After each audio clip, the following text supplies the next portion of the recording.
गंडापुर के मुस्तकबिल के बारे में क्या फैसले किए गए हैं? क्या अली अमीन से वजारत आला की कुर्सी भी छिन जाएगी? गंडापुर किस खुशफहमी का शिकार थे? हंगामा खेज कॉलम।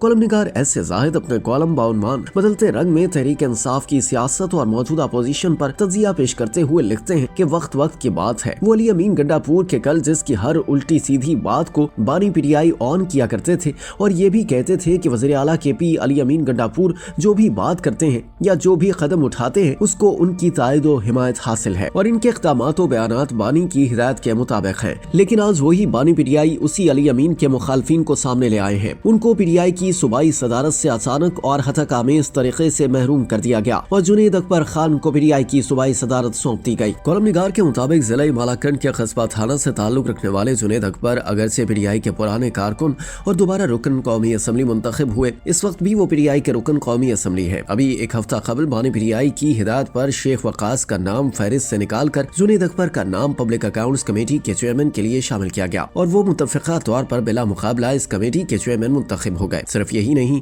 बल्कि अभी गुज़िश्ता दिनों उनको पीटीआई KP का सूबाई सदर भी बना दिया गया। ऐसे जाहिद अहम सवालात उठाते हुए लिखते हैं कि इस तब्दीली के क्या मुहर्रिकात हैं और आगे अली अमीन गंडापुर के मुस्तकबिल के बारे में क्या फैसले किए गए हैं। पंजाब में पीटीआई में क्या तब्दीलियां होने वाली हैं, ये जानने के लिए पीटीआई का हर कारकुन बेताब है। पार्टी ओहदेदारान और कारकुनान पीटीआई के मुस्तकबिल और अंजाम के बारे में शदीद बेचैनी और बेयकीनी का शिकार है। कॉलम निगार ने दावा किया कि ज़राए के मुताबिक अली अमीन गंडापुर अब वज़ीर आला भी नहीं रहेंगे। वज़ारत आला अब TI खान से किसी भी वक्त मर्दान शिफ्ट होने वाली है और इसके बाद अली अमीन के लिए बहुत मुश्किलात होंगी। सियासी तौर पर बेओहदा होने के बाद सियासतदानों को बेकार पुरजा समझा जाता है। ऐसे जाहिद अपने तज़किये में मजीद कहते हैं कि अब आते हैं उन मुहर्रिकात की तरफ जो अली अमीन गंडापुर के ज़वाल के सबब बने। कहते हैं कि इंसान को अपनी औकात में रहना चाहिए। खास तौर पर सियासतदान को तो बहुत मोहतात तरीके से चलने और हालात को भांपने की जरूरत होती है। पार्टी की हिदायत और फैसले अगरचे बहुत अहम होते हैं, लेकिन कुछ फैसले कुदरत के भी होते हैं और वही असल और पक्के फैसले होते हैं। लेकिन शवाहिद से नजर आया कि अली अमीन न सिर्फ इन सलाहियतों से महरूम थे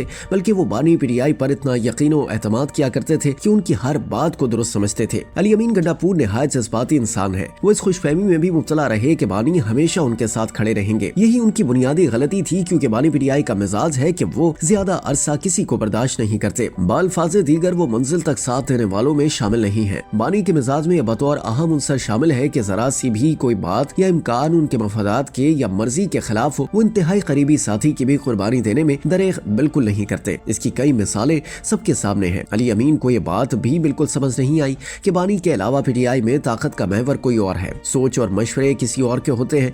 बानी पीटीआई बालिहाज़े ओहदा उन मशवरों को अमली जामा पहनाते हैं। बानी को ये इख्तियार है कि वो किसी मशवरे को चाहे तो रद्द कर सकते हैं, लेकिन वो ऐसा कर नहीं सकते चाहे नतीजा कुछ भी निकले। यानी एक ग्रुप ऐसा है कि पार्टी में सिर्फ उसी का तोती बोलता है। कॉलम निगार के मुताबिक मुबैना तौर पर पीटीआई के ताकतवर तरीन शख्सियत के साथ अली अमीन ने बिगाड़ कर रखी। यही उनकी वाहिद गलती थी जिसका मुखालफिन ने फायदा उठाया और उस शख्सियत के करीब हुए। ज़राए के मुताबिक 2-3 दिन कबल इन लोगों ने बानी से जेल में खुसूसी मुलाकात की, जिसका पार्टी की मौजूदा बेचारी क़यादत को भी बाद में मालूम हुआ। अली अमीन के मुखालफिन पर मुश्तमिल इस वफ्द को मुबैना तौर पर किसी के मशवरे पर बानी ने खुद बुलाया था। ज़राए के मुताबिक इस वफ्द ने बानी को दीगर बातों के अलावा ये भी बताया कि बुशरा बीबी की हालिया गिरफ्तारी पर CM हाउस में बाकायदा खुशी मनाई गई। ये तो खुदा बेहतर जानता है कि इसमें कितनी हकीकत है, लेकिन ज़राए इस पर मुसर जरूर है। बहरहाल इस मुलाकात में बहुत सारे मामला तय हो चुके हैं। सूबाई सदारत का फैसला तो सामने आ गया है। अब न सिर्फ सूबाई जनरल सेक्रेटरी बल्कि कई ओहदेदार तब्दील होने वाले हैं। साथ ही वज़ीर आला की तब्दीली भी यकीनी और जल्द होना बताया गया है और इस ओहदे के लिए मर्दान से इंतखाब भी हो चुका है। कॉलम के इख्तिताम में ऐसे जाहिद ने दावा किया कि पंजाब में भी तमाम सूबाई क़यादत को तब्दील किया जा रहा है। ज़राए ने बताया कि अलीमा खान वो अहमियत हासिल करने में मुकम्मल नाकाम हो गई है जिसका चंद दिन पहले तक न सिर्फ खुद उनको बल्कि उनके ग्रुप को खुशफहमी थी। जिस तरह KP में उनको और उनके ग्रुप को नाकामी हुई, उसी तरह पंजाब में उनको और उनके ग्रुप को बुरी तरह नाकामी का सामना होने वाला है। बस एक ही शख्सियत है, वही पार्टी में ताकत का सरचश्मा है जिसके कहने को रद्द नहीं किया जाता। बाकी किसी को गलत फहमी और किसी को खुश फहमी तो उसकी मर्जी।